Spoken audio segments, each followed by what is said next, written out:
Hi folks, this is Tony for aminutetomidnight.com. Please make sure you subscribe to us at our website, aminutetomidnight.com.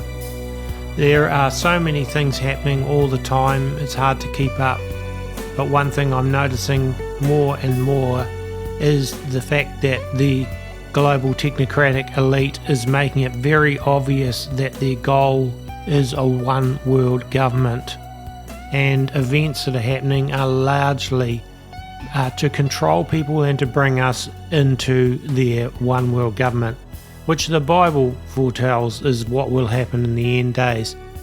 Recently in Abu Dhabi they held the World Government Summit, and I want to play you some clips here that show you the mindset of people like Klaus Schwab and where they are wanting to take this, and I'll just comment a few times as I'm showing you them. There are some people who claim we are now in a deglobalizing world. But actually, I would say we have to re-globalize this world. We have to make sure that we strengthen cooperation because, as it was mentioned, we are faced with issues which are of existential importance for humankind. Our common future is at stake. So straight away there we see Klaus Schwab presenting himself exactly how the elite want us, the common people, to see them. That is, our saviours, those that know how to fix the problems. Too bad that it's those same, the elites, that have largely created the problems. But their solution is globalization. When we finished our annual meeting in Davos just 3 weeks ago, there was a lot of discussion about what some people call the capability of humankind to cope with so many challenges at the same time. There was the word of multi-crisis. But actually, we are not in a world of multi-crisis.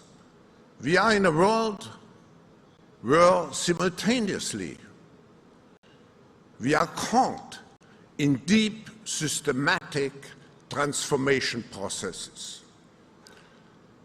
There's a difference between a crisis and a transformation.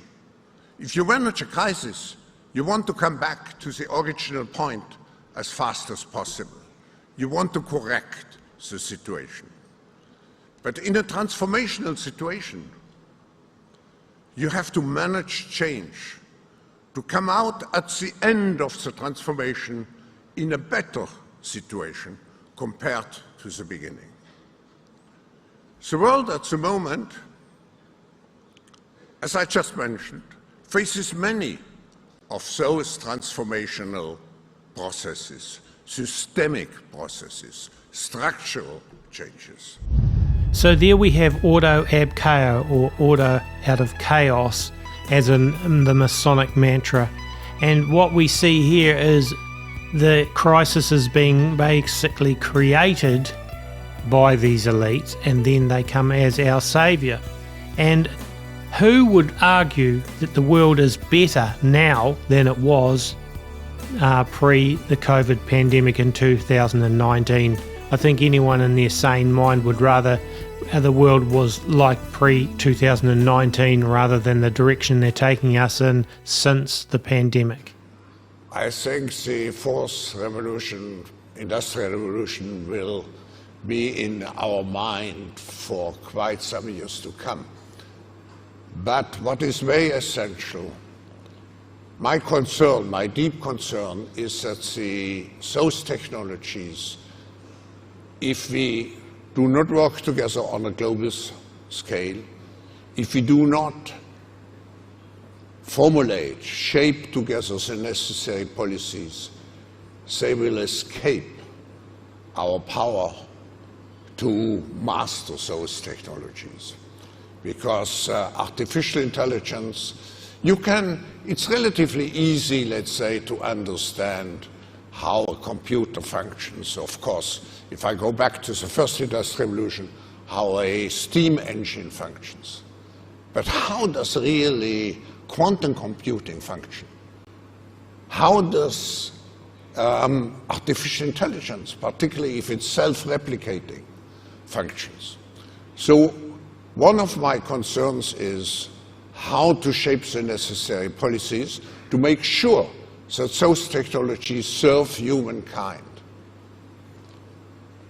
But the second concern which I have, and where governments have an important role, the change goes so fast in our world, and will go even faster.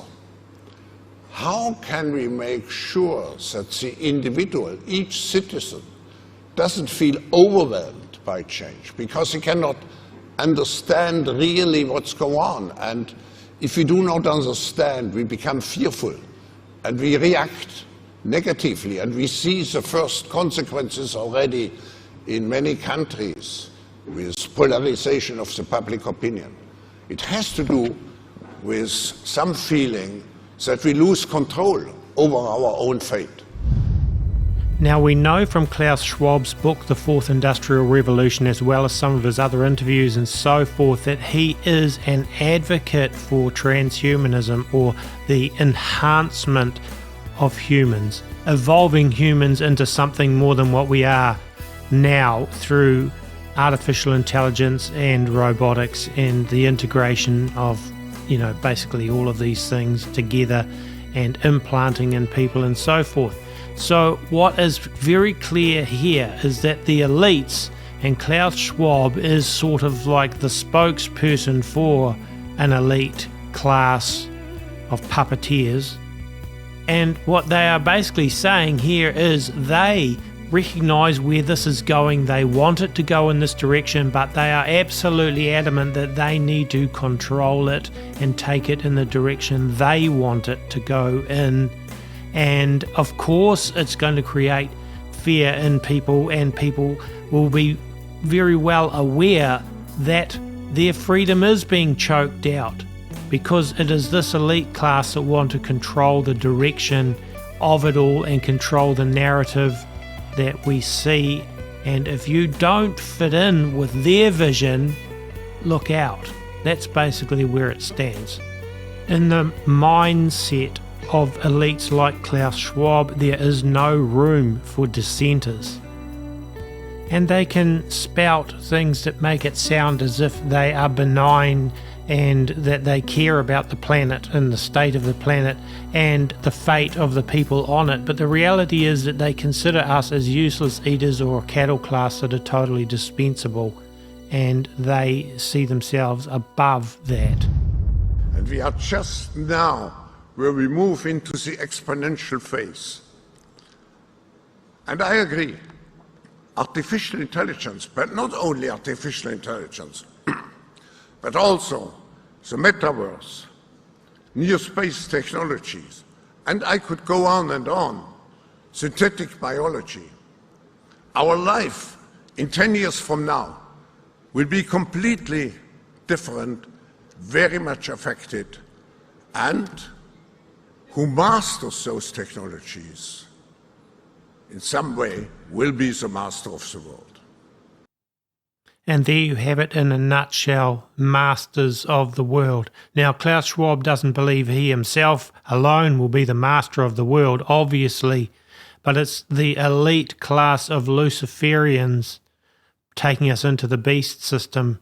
They want to see themselves as the masters of the world and to make sure that they control what is going on and shape the direction.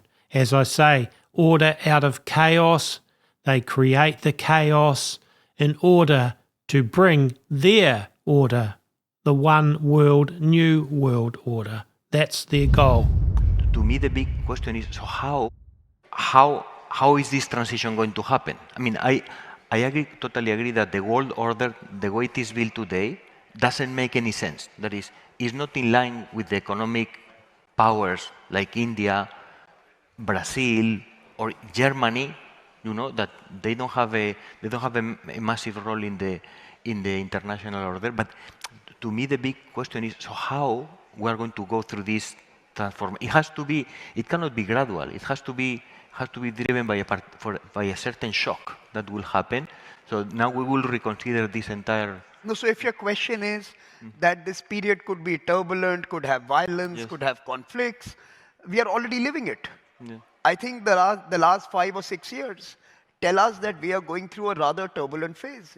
We have lost a large part of humankind to the pandemic because we were all selfish. We were not willing to share. We were not willing to use the global institutions to deliver responses to different parts of the world.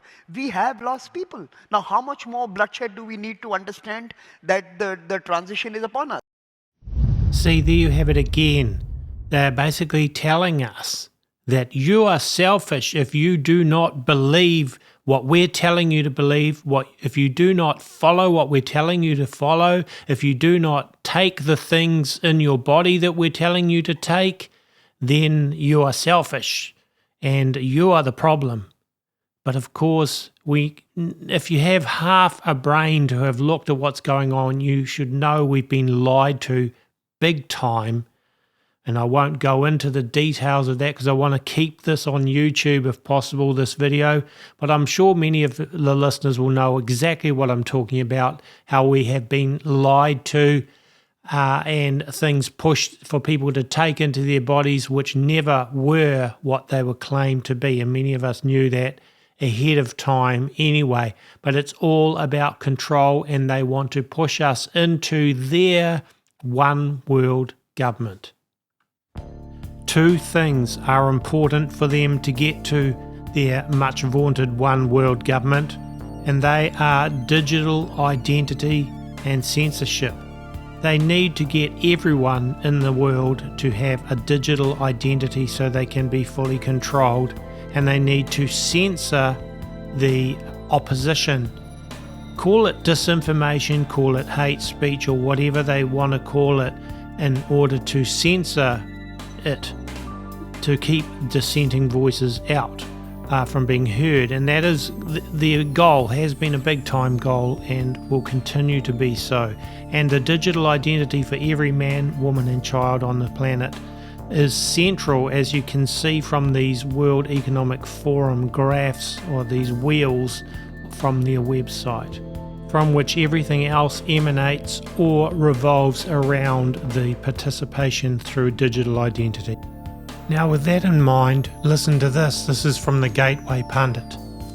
Local farmer sounds the alarm. Why did East Palestine launch My ID emergency service to surveil biometrics 1 week before Ohio train derailment? A man who lives 9 miles away from where the Suffolk Southern train carrying toxic chemicals derailed in East Ohio reached out to the Gateway Pundit to sound the alarm on the bizarre coincidences that continue to pile up surrounding the incident. Bob Moore, a 70-year-old farmer and long-time resident of East Palestine, initially ignored local news reports urging residents to sign up for My ID to receive a new biometric tracking device that provides first responders updates about an individual's health conditions amid an emergency or major disaster. But suspicious timing of the government's distribution of this health monitoring digital ID exactly a week before the disaster warrants answers, Moore told the Gateway Pundit in an exclusive interview. It was exactly a week before the derailment happened, Moore said. The people were asked to go to the local fire department in downtown East Palestine to get that My ID. They began monitoring your physical activity, your heart rate, your respiration, anything you might be exposed to. I see this as the kind of sensor you would put on an astronaut or an athlete that you wanted to track to see how it'd react to stress or being winded, or in this instance, chemical exposure. It's a monitoring device. Now, for whatever reason, many times the Luciferian elite use predictive programming to tell us ahead of time what they're going to do.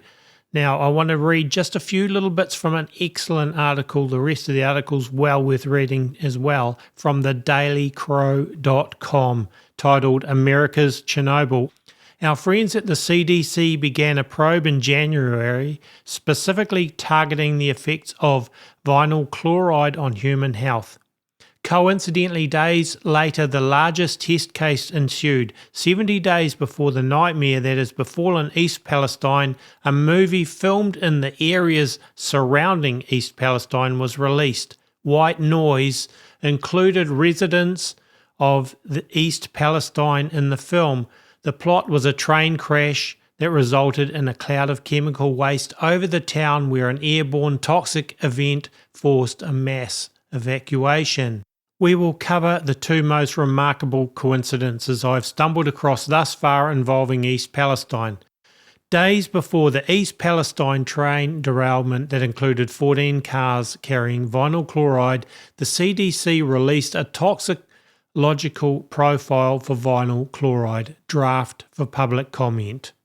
A movie was released in 2022 where a cataclysmic train accident casts a cloud of chemical waste over the town. The airborne toxic event forces a mass evacuation, which leads to a major traffic jam on the highway. Many of the extras were East Palestine residents as it was filmed in and around Salem.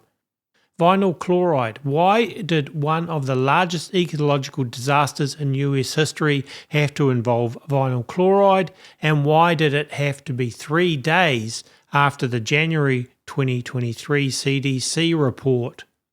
Vinyl chloride is a substance most never heard about until East Palestine was number 4 on the 2022 priority lists after arsenic, lead and mercury. The CDC really wants to learn about how this substance impacts human health. Toxic substances don't usually lend themselves to large double-blind placebo human studies. How convenient that tens of thousands were just exposed to its various forms from a perspective that will allow for observations far beyond any lab setting. Now basically we see screenshots from the 293-page report. You can find them on the Daily Crow website. There's a whole lot of stuff about vinyl chloride there. I don't believe that the train derailment and the burn-off was an accident in any way, shape or form. But two senators from Ohio, J.D. Vance, who's a Republican, and Sherrod Brown, who's a Democrat, wrote to the Environmental Protection Agency on February 18th about the presence of dioxins. Now, dioxins, according to the World Health Organization, are highly toxic and can cause numerous health problems for humans. In fact, they're one of the deadliest chemicals. Dioxins are classed as PBTs, which means they're persistent, bioaccumulative and toxic. We're concerned that the burning of large volumes of vinyl chloride may have resulted in the formation of dioxins that may have been dispersed through the East Palestine community and potentially a much larger area, the two senators added. Now, as I mentioned earlier, the elites see us as cattle class, so perhaps dioxin is not such a far-fetched way that they could look at the population of Ohio and Pennsylvania and West Virginia as well. Now I just want to take you to a small clip. It's part of a longer 30-minute presentation at Davos in January 2023. And I would say if this doesn't give you some concerns, you're asleep. Artificial intelligence has enabled advances in decoding brain activity in ways that we never before thought possible. You've heard a lot about AI over the past few years. Here at Davos, it's been the talk of the hour.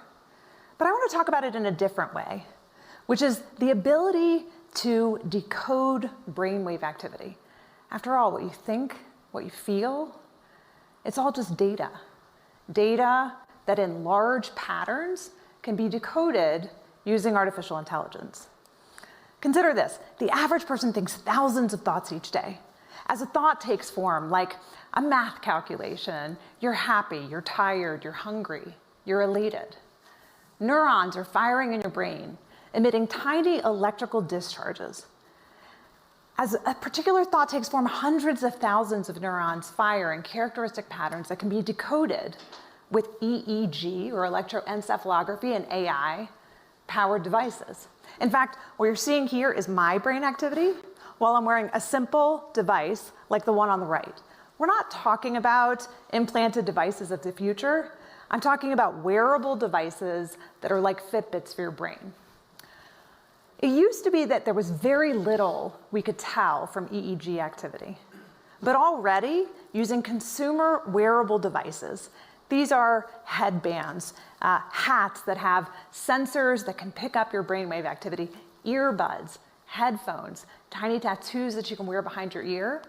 We can pick up emotional states like, are you happy or sad or angry? We can pick up and decode faces that you're seeing in your mind. Simple shapes, numbers, your PIN number to your bank account.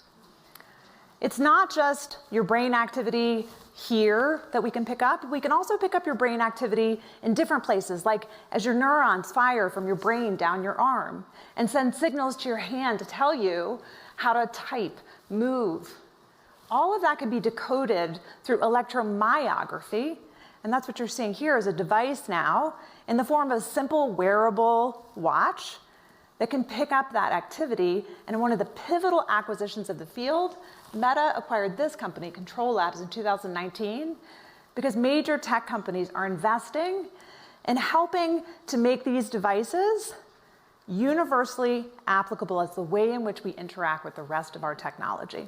In fact, the coming future, and I mean near-term future, is these devices being the primary way in which we interact with all of the rest of our technology. Rather than a mouse or a keyboard, you can simply swipe with your mind, move your hand more seamlessly when you're in VR or AR, use your brain as the way in which you interact with all of the rest of your technology, which is an exciting and promising future, but also a potentially scary one, a transformative one, one that will change the way that we interact with other people and even how we understand ourselves. Folks, we live in perilous times, and times where the elite believe that they can play God. But Jesus warned us the end days would be like this, and in fact, he stated in Matthew 24, verse 22, that unless those days were shortened, no flesh would be saved. But for the elect's sake, those days will be shortened. The transhumanists want to take us into a humans 2.0 future. We're just hackable animals, and they want to control our future through controlled evolution, according to Harari. The most important thing to know about living in the 21st century is that humans are now hackable animals. Well, I want not a bar of any of that. So folks, we need to keep our eyes on the Lord Jesus and our hearts right before him. That's the bottom line. That's it for this video, folks. A Minute to Midnight's run 100% by donations. If you want to donate, you can do that at our website, aminutemidnight.com. Please subscribe to our blog at aminutemidnight.com, and also the music used. I've written, played and recorded all of it, and you can download free music of mine at the website as well. So God bless, folks, and God willing, we'll be back soon with another video.